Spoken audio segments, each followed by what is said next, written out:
Hello! Blessed Sunday! Isa na namang mahaba at medyo nakakapagod na linggo ang nagdaan. Kaya naman ngayong araw, para naman medyo mapawi yung pagod, we decided to go out para makapag-unwind.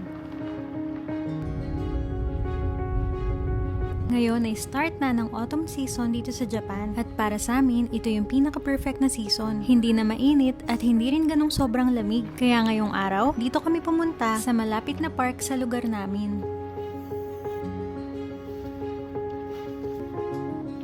Dahil Sunday, siguradong maraming tao ngayon ang nag-i-spend ng time dito kasama ang kanilang mga pamilya.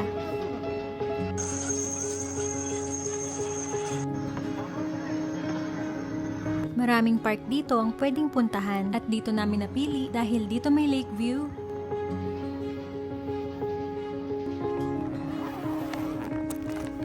Nang makakita na kami ng magandang spot, inilatag na namin agad yung picnic mat. Medyo pahapon na nga kami nagpunta para maya-maya lang ay mapanood naman namin ang sunset. Yung mga dala naming pagkain ay binili lang namin sa supermarket on our way papunta rito. Sobrang time consuming kasi kung magpe-prepare pa ako. Thankfully may mga nabibiling ganito.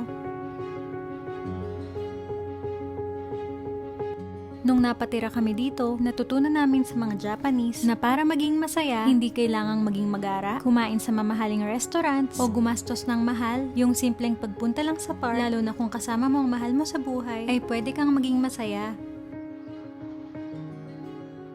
Nagsimula na ngang lumubog ang araw, nailigpit na rin namin yung mga gamit namin, at sa natitirang liwanag ngayong araw, gusto naming i-take tong time to appreciate yung ganda ng creation ng Lord.